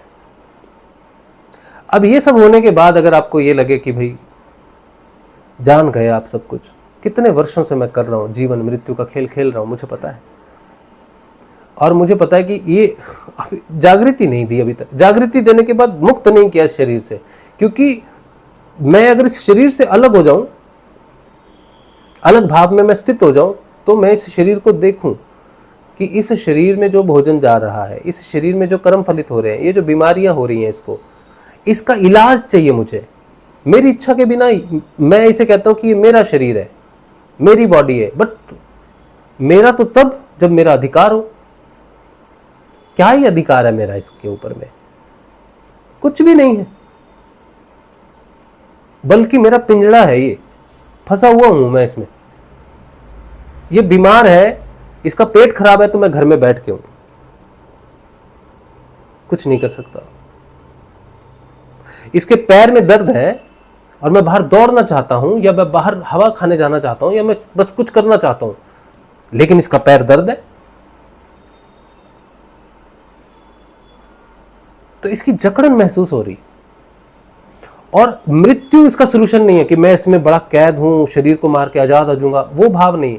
भाव ये है कि मैं चेतना से मुक्त होना चाहता हूं, इसको मेरे अधीन होना चाहिए। अगर ये मेरा शरीर है, सिर्फ मट्टी है, तो सिर्फ यंत्र है, तो मेरे अधीन क्यों नहीं है? मन अगर मैं नहीं हूं तो मन मेरे अधीन क्यों नहीं है? प्राण अगर मैं नहीं हूं तो प्राण मेरे अधीन क्यों नहीं है? प्राण और मन पर तो विजय ठीक है, फिर भी ध्यान से, साधना से प्राण और मन की जानकारी होने लग जाती है, वो हो जाता है। लेकिन शरीर सबसे कठिन है। असली घटना तो तब घटे जब शरीर मेरे कंट्रोल में हो। योगानंद जी के बारे में आप जानते हो ना, लहड़ी महाशय के बारे में आप जानते हो ना, वो कौन थे? मनुष्य थे। बाबा श्री गंगाई नाथ जी, हमारे दादा गुरुदेव योगी, इनका शरीर पर जो प्रभुत्व है, इनकी जानकारी है। ये अगर कहें कि जा मरने से जग डरे, और कबीर जी कहते हैं जा मरने से जग डरे मोरे मन आनंद, कब मरी हो कब पाई हो पूर्ण परमानंद, वो विदेह है। और हमें जगा दिया गया कि हम भी आत्मा है, लेकिन विदेह नहीं है। विदेह भाव प्रकट हो गया कि मैं देह नहीं हूं, लेकिन स्वतंत्रता नहीं है।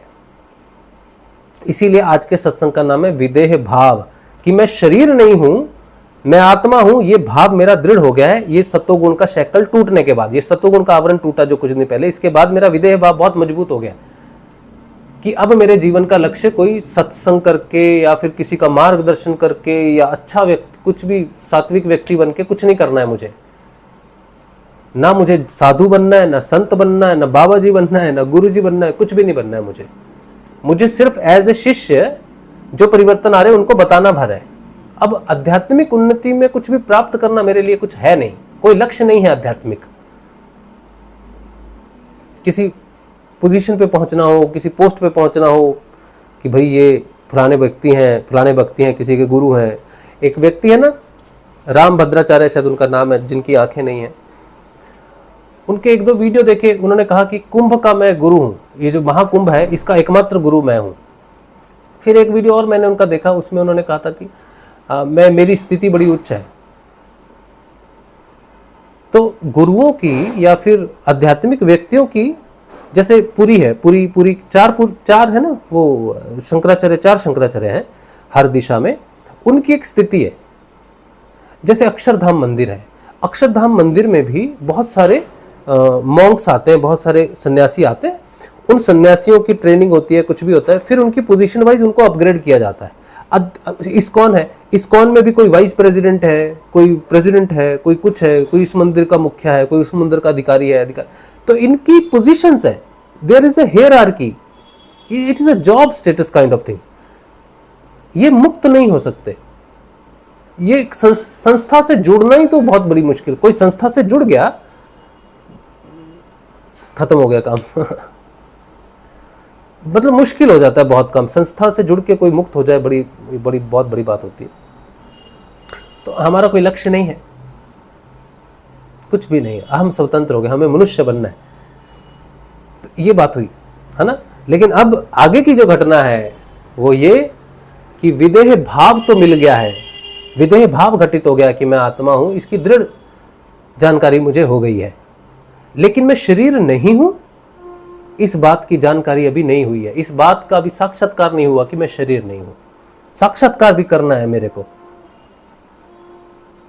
बहुत पहले की बात है, गुरुदेव से हमने कहा कि गुरुदेव एक बार ध्यान में बैठे तो कहा गुरुदेव अगर इस बीमारी का इलाज हो, कुछ तो इलाज होगा, ध्यान में पता चले ये बूटी ये जड़ी बूटी होगी। बोले हाँ, फिर तेरे पास लाखों लोग आएंगे। हाँ। मैंने कहा फिर ये बीमारी भी बड़ी ख़राब है, इसकी भी कोई तो जड़ी बूटी होगी। बोले हाँ। मैंने कहा ये मिल जाए तो बोले फिर तो बहुत व्यस्त हो जाएगा, फिर तो लोग आते ही रहेंगे। हाँ। फिर वो बीमारी ये बीमारी वो बीमारी बहुत बीमारी, सबकी जड़ी बूटी है। बोले सबकी जड़ी बूटी है, सबकी दवाई है धरती के ऊपर में। मैं कहा सबकी जानकारी हो सकती है, सबकी जानकारी हो सकती है। बोले लेकिन तेरे जीवन बड़ा मजबूर, बड़ा जीवन बड़ा बेकार हो जाएगा, क्योंकि लोगों की लाइन लगी है, ना खाने का ना सोने का, तब तो जीवन हराम हो जाएगा जीना। हाँ। तो हम बोले फिर कोई एक बूटी जैसे संजीवनी बूटी है। बोले हाँ वही तो दी है। संजीवनी मंत्र इसीलिए तो दिया है कि ये संजीवनी मंत्र त्रिविध तापों को नष्ट करता है। ये मेरे ध्यान की घटना है, जो ध्यान जागृत ध्यान होता है, लेकिन उसमें थोड़ा सा व्यक्ति थोड़ा चलते हैं, भाव चलते हैं। तो इतनी देर मैंने गुरुजी से बात की और बात में लास्ट में मैंने गुरुजी से यही कहा कि गुरुजी सारी बीमारियों को एक कोई संजीवनी बूटी जैसे थी, और ये बात जैसी मेरे दिमाग से निकली वैसी निकली। हाँ यही तो दिया है मैंने, सारी बीमारियों का एक इलाज है संजीवनी मंत्र। किसी को अलग अलग से परेशान होने की जरूरत नहीं है, बस इसे दे दो, जिसकी जो समस्या, सुनने की भी जरूरत नहीं। कोई आए दुखी दुखियारा जो भी है, कोई कहे कि भाई मुझे चलना, ये ले संजीवनी मंत्र है। तुझे सुन के क्या करना है? किसी की समस्या है, अच्छा तूने सॉल्व करना है। तू समस्या, लोग अभी मुझे क्या कहते फोन पे, हमें आपको अपनी अनुभूति बतानी है, हमें आपको समस्या बतानी है, आपको बतानी है। मैंने कहा मत बताओ। नहीं बतानी ही है। मैंने कहा मत बताओ, क्योंकि आप मुझे कोई समस्या बताओगे 15 मिनट 20 मिनट, कोई अनुभूति बताओगे 20 मिनट 1 घंटा, समय बर्बादी है। क्योंकि जो मेरे पास देने के लिए है वो बिना समस्या सुने भी दिया जा सकता है, लेकिन हम मानते नहीं। तो ये संजीवनी बूटी जो है, संजीवनी मंत्र जो है, ये सब पर कार्य करता है, हर बीमारी पर कार्य करता है। तो इसी संजीवनी मंत्र से इस पूरे शरीर को ठीक किया जा सकता है। इस शरीर की सारी त्रिविध ताप बीमारियां ठीक की जा सकती हैं। लेकिन उस संजीवनी मंत्र को इस शरीर पर पूर्ण अप्लाई करने के लिए शरीर भाव से अलग होना बड़ा जरूरी है। पहले शरीर के रोगों से मुक्त, शरीर कॉन्टिन्यूसली मेरे कर्मों के प्रभाव से ग्रसित हो रहा है, हर समय बुढ़ापे की तरफ जा रहा है। अगर ये पूर्ण स्वस्थ भी हो जाए तो भी मेरी अटैचमेंट के कारण मेरी चेतना इसके साथ जब तक जुड़ी हुई है, ये बूढ़ा होता ही जाएगा। तो सबसे बड़ा रोग जो इस शरीर को है वो है बुढ़ापे का। इसने बूढ़ा होके मरना ही है, जर्जर होना ही है, हड्डियां वड्डियां सब इसने कुछ तो जाएगा। बुढ़ापा कितना सह लेगा? और बुढ़ापे का जीवन अच्छा नहीं है। अभी मैं 45 साल का हूं, अब भी मुझे फील हो रहा है कि यार कितनी गंदी चीज है बुढ़ापा। और जो लोग 60 70 65 के हैं वो क्या सोचते होंगे? मैं 45 साल में मुझे लग रहा है कि यार ये बुढ़ापी बड़ी खराब चीज है। तो हमें शरीर से, जब तक हम अपनी चेतना को शरीर से अलग नहीं करते ना, शरीर स्वस्थ नहीं रह सकता। शरीर अपने आप में निर्दोष है बेचारा, उसका अपना कोई दोष नहीं है, वो करोड़ों साल तक रह सकता है। सिर्फ मेरी चेतना जुड़ जाती है बोल के, मेरे कर्मों का प्रभाव उस शरीर पर बढ़ता है तो बेचारा बीमार हो रहा है। तो मैं शरीर नहीं हूं, भाव से अलग हो गया, लेकिन फिर भी ये बीमार है। तो मेरे विदेह होने से भी ये बीमार है। तो मुझे सिर्फ भाव से अलग नहीं होना है, मेरी चेतना को भी इससे खींचना है। सिर्फ शरीर रह जाएगा और मैं इसे देखूंगा कि ये मेरा शरीर है लेकिन मैं नहीं हूं। तब मैं हो जाऊंगा विदेह, आप सब भी। तब इस शरीर पर मेरे किसी कर्म का कोई प्रभाव नहीं पड़ेगा। और जब मेरे किसी भी कर्म का प्रभाव इस पर नहीं पड़ेगा तो ये स्थिर हो जाएगा। ये बूढ़ा नहीं होगा, इसको जिंजीवाइटिस नहीं होगा, इसको गंजापन नहीं होगा, इसको पेट की बीमारी नहीं होगी, इसको पीठ की बीमारी नहीं होगी, इसको किडनी की बीमारी नहीं होगी, इसको हार्ट की बीमारी नहीं होगी, इसको नाड़ियों की या कोई भी समस्या नहीं होगी, क्योंकि ये बेचारा निर्दोष है। और इसके अंदर इतनी शक्ति भगवान ने दी है कि ये हर समय रिजुवेनुएट होता है, हर समय नया बनता रहता है। आप डॉक्टर से पूछो कि व्यक्ति की कोई भी चीज अपने आप नई कब बन जाती है, तो वो कह देगा कि कुछ 72 घंटे में बन जाती हैं, कुछ 1 महीने के अंदर ब्लड है जो पूरा सर्कुलेट होकर नया बन जाता है। ये सब कुछ नया बनता है, हर रोज हर क्षण नया बन रहा है। लेकिन ये बीमार है मेरी चेतना की वजह से, मेरी अटैचमेंट की वजह से, मैं की वजह से बीमार हूं, मेरी वजह से बीमार है ये। तो सबसे, अगर मुझे इसे आजाद करना है तो मुझे अपने आप को इससे अलग करना ही होगा। विदेह होना ही होगा। और विदेह होने के लिए पहले विदेह भाव होना चाहिए, जो किसी भी गुण के अधीन नहीं है। तो तुम अगर सतोगुण ही रह गए, सात्विक रह गए, तो तुम विदेह तो बहुत दूर की बात है, तुम तो विदेह भाव में नहीं आओगे, शरीर के साथ ही मृत्यु हो जाएगी। किसी भी गुण में मरे तो जन्म होगा, चाहे सतोगुण में ही मरो, लेकिन जन्म होगा। जन्म ना लो, ये घड़ा ना बने, उसका एक ही मतलब है कि अपने अंतिम गुण से, जो पहले तो तीनों गुणों से मुक्त हो जाओ, फिर अपने बीज को देखो कर्मों के, फिर उस बीज को नष्ट करके निर्बीज हो जाओ, फिर यह घड़ा नहीं बनेगा।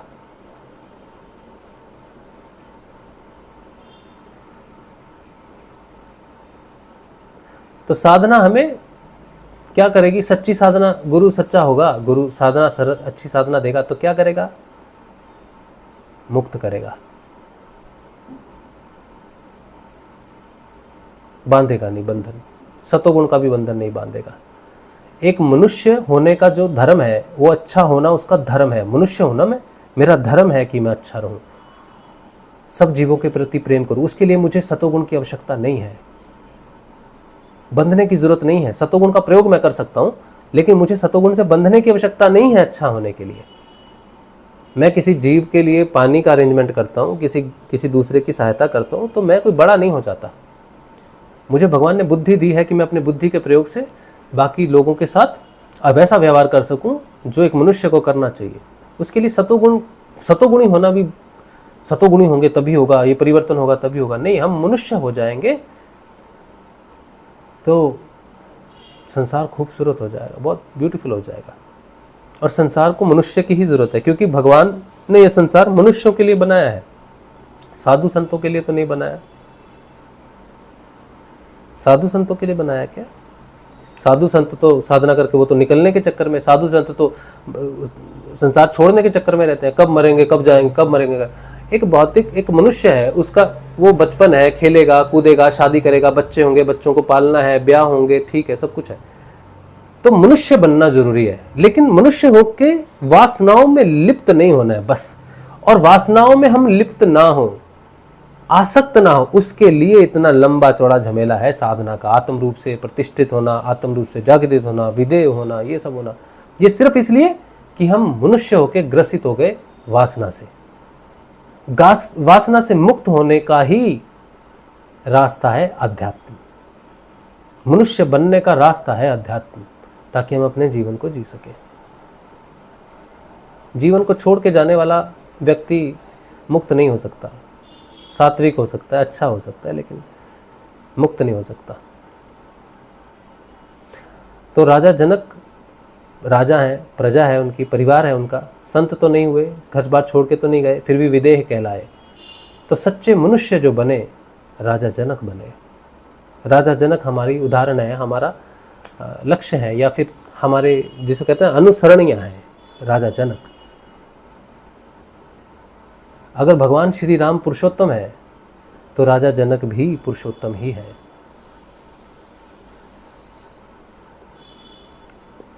बस इतना ही कहना है आज के सत्संग में, ठीक है। अब 7 बजे तो हमारी एक अपॉइंटमेंट थी, अभी वो बच्चा वेट कर रहा होगा, उसको पढ़ाते हैं हम, हिंदी पढ़ता है बच्चा, लेकिन अभी 9:04 हुए, तो थोड़ा उसको लेट करते हैं, है ना।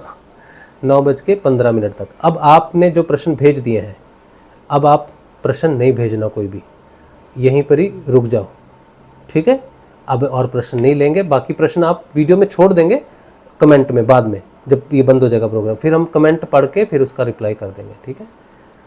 आप सभी को जय श्री गुरुदेव जी। जो नए लोग आए आप सभी को जय गुरुदेव।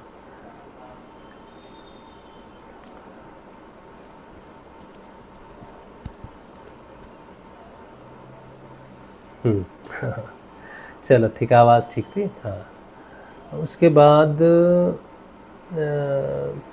किसी का प्रश्न, रीना, मेरा कोई प्रश्न रहता ही नहीं है, मेरे मन में कुछ भी नहीं है, क्या करूं? कुछ भी नहीं तो यही तो बात कि करना क्यों है फिर कुछ, जब कुछ प्रश्न ही नहीं है। तो ये तो बहुत अच्छी बात है, बैठो आराम से, चाय पानी पियो, बिस्किट खाओ, खाना खाओ, डिनर करो, सो जाओ। यही तो चाहिए, कुछ होना नहीं चाहिए ना।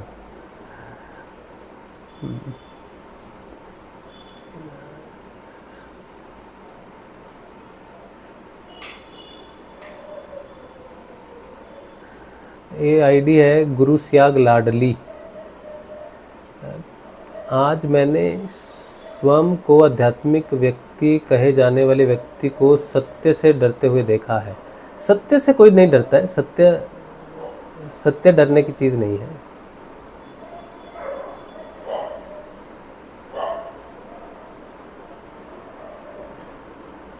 राज शिव जी, आज आपने ये बात साबित कर दी है, ये सत्संग आपका है, अब गुरुदेव का नहीं। जिस तरह से आपने मुझे ब्लॉक किया, आपने स्वयं गुरुदेव की ऊर्जा को रोका है। आपको मैंने ब्लॉक किया आपकी बुद्धिहीनता की वजह से, ठीक है, और आपकी इज्जत बनी रहे संसार में सब जगह पर, इसीलिए आपको ब्लॉक किया गया है, क्योंकि आप समझ नहीं रहे किसी चीज़ को जो मैं समझाना चाह रहा हूँ। आपकी दिशा सही नहीं है, आपका भाव सही नहीं है, कभी भी नहीं था, इसीलिए आपको ब्लॉक किया गया था। मैं वैसा व्यक्ति नहीं हूँ जो औरतों की तरफ झुके, ठीक है, मुझे इंटरेस्ट नहीं है उस चीज़ में। तो मैं एक ही संबंध रखता हूँ, बाकी सब औरतों से मेरा एक ही संबंध है, भाई और बहन का। जो शादी का मुझे भाई नहीं मानती, हम उसके साथ कोई बातचीत नहीं रखते। आपने हमें कभी भाई कहा? अपने मैसेज पढ़ लो। हमने बोला भी कि हमें भाई बोलो, बोला नहीं कि राशिव भाई बोलो, फिर भी नहीं बोला, कभी नहीं बोला, आज तक नहीं बोला। क्यों नहीं बोला? जब मैं कह रहा हूं कि मुझे भाई बोलो, तब भी क्यों नहीं बोला? और भी ऐसी चीज़ें हैं जो मैं नहीं बोलना चाहता। मैं मूर्ख नहीं हूँ और कोई दूसरा भी नहीं है। सभी व्यक्ति जीवन के जिस पड़ाव से गुजरते हैं वो देख लेते हैं कि व्यक्ति के शब्द कैसे हैं, व्यक्ति के भाव कैसे हैं। और गुरु के पथ पर कोई व्यक्ति किसी भाव से बदनाम हो जाए, वो कभी नहीं उठ पाता, ठीक है। मैंने कभी किसी का किसी प्रकार से फ़ायदा नहीं उठाया, ना धन से ना किसी और वजह से। तो आपको जो लगता है आप ठीक है। और आप, ये बड़ी खुशी की बात होगी कि अगर आप सत्संग छोड़ के जाओगे तो मुझे सबसे ज़्यादा खुशी होगी, क्योंकि अब आप खुद जाने के लिए तैयार हो। ये बहुत अच्छी बात है, बहुत अच्छी बात है। अपनी साधना करो, नाम जप करो और आगे बढ़ो, ठीक है। चलिए, बाकी मैं आपके मैसेज नहीं ले रहा क्योंकि बात बढ़ जाएगी फिर आपकी। अच्छा, आज्ञाकारी संजीव कह रहे हैं, गुरु भाई आपसे मिलने की कई बार बड़ी इच्छा होती है। मैं पंजाब से हूँ, पर जब भी मैं आपसे मिलने कोलकाता आऊँ, आप मुझे वहाँ की फेमस डिश मच्छी कड़ी ज़रूर खिलाना। हाँ, आप जब भी आओगे कोलकाता तो हम आपको अच्छी जगह ले जाएंगे जहाँ अच्छी बनती है। ज़रूर खाएंगे, अगर तब तक हमारे ग्लैंड परिवर्तन नहीं हुए। आज हम मछली खाते हैं, मांस खाते हैं, वो इसलिए नहीं कि हमें जीव में रस है तो खा रहे हैं, लेकिन अगर जिस दिन हमारे जो ये ग्लैंड्स हैं जिसकी वजह से व्यक्ति कोई खाना पसंद करता है, अगर हमारा ग्लैंड परिवर्तन हो जाता है और हम छोड़ देते हैं भोजन, तब भी हम आप खाएंगे तो आपको लेके जाएंगे तब भी। लेकिन हो सकता है कि तब हम ना खाएं, इसलिए कि हमारा रस खत्म हो गया उस चीज़ के लिए। लेकिन आप अगर आएंगे और आप खाना चाहेंगे तो हम आपको ज़रूर लेके जाएंगे, ठीक है। हाँ, ऐसा मत बोलिए, सत्संग बंद नहीं होगा, चिंता तो नहीं करेगा। अच्छा, और कोई प्रश्न है? जय गुरुदेव गुरु भाई, मोनिका जी कह रही है, ऐसा बोझ मत समझो, ये गुरुदेव की इच्छा से ही सत्संग हो रहा है। हाँ, मैं तो वही कह रहा हूँ, गुरुदेव की इच्छा से ही हो रहा है तो हो रहा है, लेकिन हम फंसे हुए थे ना। हम कह रहे हैं ना, हम फंसे हुए थे बहुत पहले से, तो हम अभी रिलीज़ हुए हैं उस चीज़ से, उस भाव से रिलीज़ हुए। तो अभी हमारी पुस्तक आज तो हो गई है फाइनल, अभी 2 दिन में वो जाएगी प्रिंटिंग में। और क्योंकि अभी ये सीज़न जो है कोलकाता में दुर्गा पूजा का सीज़न है, तो इसमें कोई काम नहीं करता है, छुट्टी रहती है। तो 25 से 26 तारीख से शायद छुट्टी पड़ जाएगी दिवाली तक। और पुस्तक अभी संडे को मुझे उसको देनी है, फाइनल एक रिव्यू करना है, रिव्यू करके मैं उन्हें दे दूँगा। और उसके बाद फिर वो थोड़ा सेटिंग वगैरह करेंगे। और कोई ज़्यादा ऑर्डर तो हमें तो ज़्यादा लोग जानते नहीं है, 20-50 लोग होंगे आप लोग जो पुस्तक को खरीदेंगे, तो हम उसमें नहीं जा सकते, ऑफसेट प्रिंटिंग में नहीं जा सकते, क्योंकि वो कॉस्ट बहुत ज़्यादा होता है। 1000-1100 पीस कॉपियाँ बनानी पड़ती हैं। उतना तो खरीदेगा कौन, क्या करेंगे अपनी किताबों को बनाकर, कोई फ़ायदा तो है नहीं। तो अभी डिजिटल प्रिंटिंग में जाएंगे तो कॉस्ट थोड़ा ज़्यादा होगा। हम तो सोचे थे कि कम हो कॉस्ट पुस्तक का, लेकिन वो डिजिटल प्रिंटिंग के कारण कॉस्ट होगा। तो वो आइडिया मिल जाएगा मुझे, और मोस्ट प्रोबेबली दिवाली के बाद,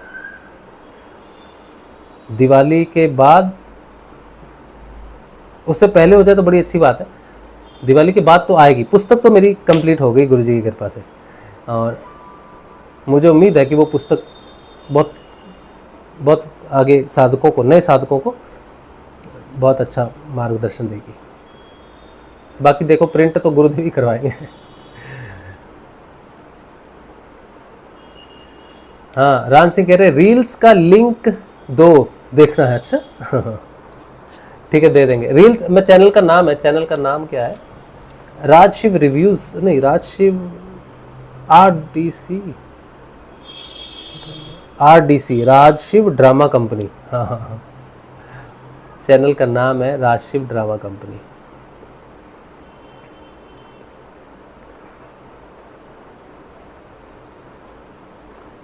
वही है ना, देख ले रहा हूँ मैं। हाँ, RDC कैपिटल में लिखोगे, फिर लिखोगे राजशिव ड्रामा कंपनी, उसमें मेरी फ़ोटो ऐसे करके पगड़ी पहनी हुई है मैंने। बनाऊंगा अब मैं रील्स बनाऊंगा। अब मैं थोड़ा, और मेरी पुस्तक तो हो गई कंप्लीट, तो अब मैं थोड़ा फ्री भी हो गया हूँ। अभी रिवाइज़ करूँगा, मतलब 2-3 दिन और लगेंगे इंग्लिश वर्जन को थोड़ा रिवाइज़ करने में, और फिर मैं रील्स बनाऊंगा खुल के। The son of treasures master, जय गुरुदेव। राशि भाई आप नॉर्मल ही रहें, क्योंकि क्योंकि हम तो पोशाक वाले सारे गुरु छोड़कर आपके पास आए हैं। और नॉनवेज वाली घटना एक गुरु नानक की सखी में सुनी हुई है कि गुरु ने स्टूडेंट को टेस्ट करने के लिए डेड बॉडी खाने को कहा था। तो मुझे आपका नॉनवेज का टेक्स्ट पढ़कर वही बात याद आ गई थी। मैं वैसे ब्राह्मण परिवार में पैदा हुआ, जहाँ पर बहुत स्ट्रिक्ट रूल थे।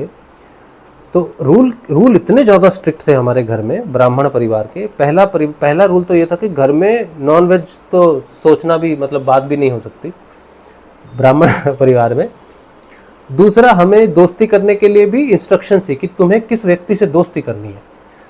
ब्राह्मण व्यक्ति सिर्फ उच्च कुल से ही दोस्ती कर सकता है। अब कौन देता है ऐसी, मतलब किसके घर में ऐसी शिक्षा हो सकती है पता नहीं मुझे, लेकिन हमारे घर में हमारे पिताजी ने तो कहा था कि जो तुम्हारी दोस्ती होगी वो कुल देख के होनी चाहिए। हमें गोत्र भी मिलाते हैं, कुंडली मिलाएंगे पूरी, ये तुम्हारे ये दोस्त बनने लायक है कि नहीं है। और मेरी दोस्ती जो रही, बस ब्राह्मणों में नहीं रही, बाकी मैंने सबको स्वीकार, मैंने सबको गले लगाया, सबको। मेरे सारे, हर धर्म में मेरे मित्र रहे, मुसलमान मित्र रहे, जितनी भी जातियां होती हैं, हमने सबके साथ प्रेम किया, सबकी थाली में मैंने खाना खाया, और मुझे बड़ा आनंद आता था इस चीज़ में। मैं ब्राह्मण हूँ, इस चीज़ से, इस चीज़ का भी मुझे बचपन से बंधन लगता था। तो मैं इस चीज़ से बाहर आना चाहता था कि मैं क्यों ब्राह्मण हूँ, मैं मनुष्य क्यों नहीं हूँ। तो मेरा बचपन से ही रहा है, कुछ लेके तो मैं पहले से पीछे से आया हूँ। तो ये नॉनवेज तो 24-25 साल के बाद शुरू किया है, और ये ज़्यादा देर नहीं रहेगा, मुझे पता है। भोजन सिर्फ नॉन वेज ही नहीं, बल्कि वेज में भी मेरा बहुत परिवर्तन हो जाएगा। भोजन ही परिवर्तित हो जाएगा पूरा।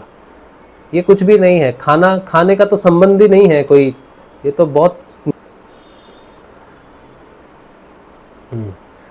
आपकी सत्संग बेहद आनंददायक है, तुम नाम जपो, सौगातिका नाम जपो, ठीक है।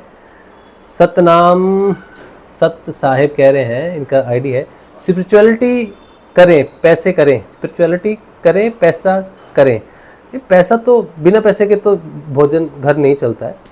वो तो जो भी सहयोग जिसका भी सहयोग आता है वो सत्संग को आता है। मैं मेरे व्यक्तिगत रूप से मुझे कौन पालेगा, मुझे क्यों कोई देगा, मैं सत्संग करता हूँ बोल के लोग सहयोग करते हैं। तो मैं मानता हूँ कि जो कुछ भी लोग देते हैं वो सत्य को देते हैं, और जो नहीं देते वो सत्य को नहीं देते। लेकिन मुझे देने वाला कोई नहीं है, मुझे पर्सनली कोई क्यों देगा, 1 रुपया भी कोई क्यों ही देगा, मैं कौन हूँ, है ना।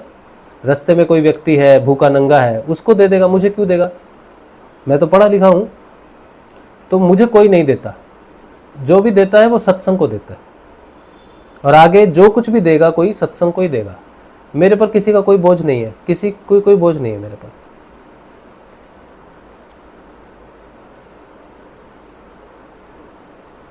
मयूर ट्रैवल कह रहे हैं जय गुरुदेव, कई बार जब करते करते इतनाना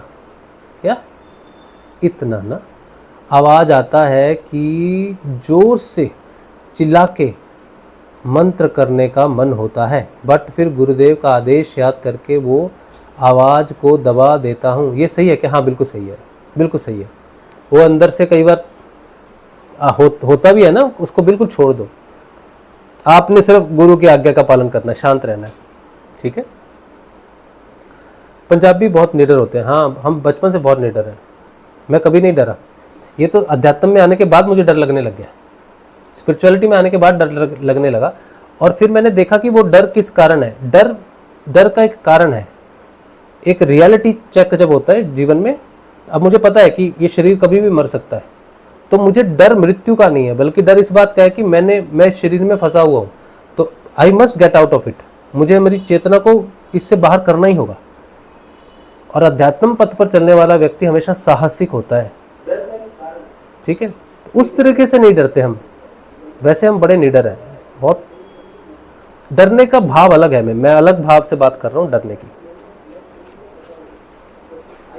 रान सिंह कह रहे, क्या आपने स्वार्थ के लिए किसी जानवर को मारकर खाना सही है? सत्य के हिसाब से क्या उसे जीने का अधिकार नहीं है? तुझे भी जीने का अधिकार है। अगर मुझे भूख लगी तो मैं तुझे भी मार के खा जाऊंगा। तुम्हारा प्रश्न जो है ना, किसी जानवर को मारना। अब मैं कहीं जा रहा हूं, ठीक है, किसी को भूख लगी है बहुत, वो पीछे है, मैं देखा नहीं उसको, वो मुझे को मारेगा, खा जाएगा, क्योंकि उसको बचना है, उसको सरवाइव करना है। वो मुझे भी खा जाएगा, चाहे वो जानवर हो, कोई शेर हो तो मुझे खा जाएगा, भालू हो तो मुझे खा जाएगा, भेड़िया कुत्ता हो या सड़क का कुत्ता हो, खा जाएगा मुझे, क्योंकि उसको भूख लगी है।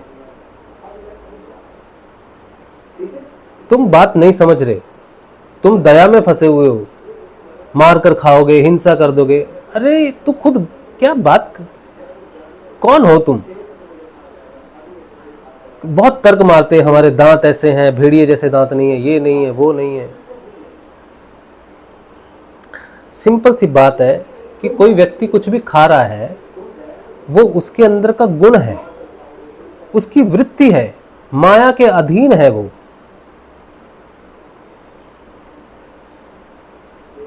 तुमने अभी ये जो भाषण होता है ना भोजन का, तुमने अभी ऐसी बीमारियां देखी नहीं है जो भोजन का भेद खत्म कर देती हैं, समझे? भोजन का आग की, पेट की आग जब जलती है और बीमारी उसके ऊपर,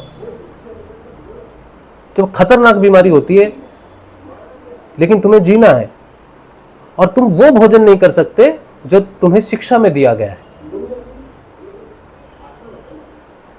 समझ? 24 साल तक हमने भोजन खाया वेजिटेरियन खाना, शिक्षा पे चले, शरीर ठीक है, सब ठीक है, खाने के लिए सब कुछ हाजिर है, तो खाया, दाल चावल खाया। लेकिन फिर हम बीमारियों में गिरे, मुसीबतों में गिरे, अपमान में गिरे, दरिद्रता में गिरे, मृत्यु में गिरे और बहुत कुछ गिरे। ये अज्ञानता भरे प्रश्न फिर नहीं पूछना। बहुत बार मैं बोल चुका हूं, ये दया, सत्य के हिसाब से मारकर खाना, ये खाना, तुम सब हम सब काल के ग्रास हैं। कौन कब किसका ग्रास बनता है यहाँ पर, उससे पहले तुम अपनी चेतना को जगाओ, चेतना के पीछे पढ़ो, भोजन के पीछे मत पढ़ो। उसको बोलो 9:30 पे लिख दो, 9:30 पे। हाँ, तो भोजन का ज्ञान मुझे मत दो, जो देना है तो वो किसी संत बाबा को जी को दो।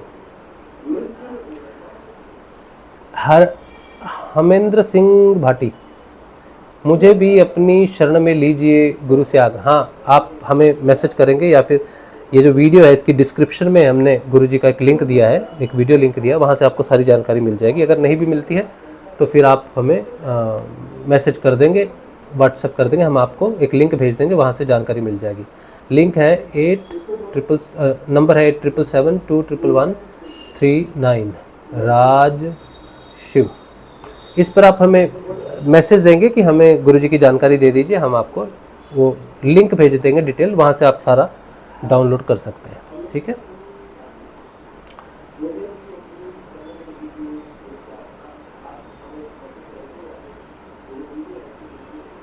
अच्छा चलो। संजीव कह रहे हैं निडर की बात नहीं है गुरु बहन, हमारी धरती ही ऐसी है।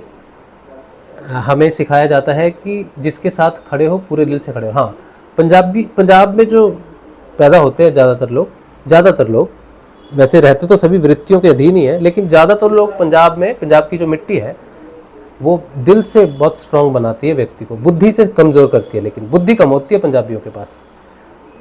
ताकत, शक्ति, खड़े रहने की, निभाने की, गुरु के पीछे लड़ मरने की, दोस्ती मित्रता के पीछे, भाव के पीछे, प्रेम के पीछे, तो वो पंजाब की मिट्टी में है। लेकिन बुद्धि कम है पंजाब में, और कलकत्ता की मिट्टी में बुद्धि है। कलकत्ता की मिट्टी में लड़ाई करने की शक्ति और डिटर्मिनेशन और बुद्धि, टेक्निक बहुत है, बड़ी शक्ति, ये शक्ति बड़ी ज़बरदस्त है कलकत्ता की। टैलेंट भी बहुत है कलकत्ता में, तो हर जगह की मिट्टी थोड़ी अलग है। चलो,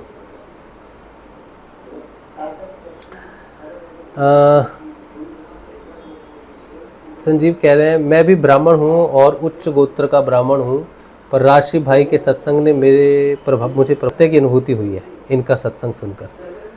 बहुत अच्छी बात है। चलिए, तो ब्राह्मण तो कुछ नहीं होते, मैं नहीं मानता हूँ सब बाहरी, और ये सब कुछ लय हो जाता है, सब कुछ नहीं बचता इन सब चीज़ों में, और मनुष्य आप बन जाओ अच्छे। तो चलो ठीक है, फिर आज का सत्संग यही रखते हैं। और जो भी आपकी परेशानी है, मैं इतने मैसेज नहीं पढ़े मैंने, जिनके मैसेज मैंने नहीं पढ़े, मैं आपको बहन मानता हूँ, आप मुझे भाई मानो। सत्संग सुनना है तो सुनो, नहीं सुनना है तो मत सुनो, लेकिन हम वार्तालाप में उतना समय आपको नहीं दे सकते हैं। ठीक है, आपको हम गलत लगते हैं तो हमें लात मार के दूर रखो, ठीक है, और सही लगता है तो सत्संग देखो। बाकी गुरुदेव का नाम जप करो, गुरु जी का ध्यान करो, अच्छे रहो।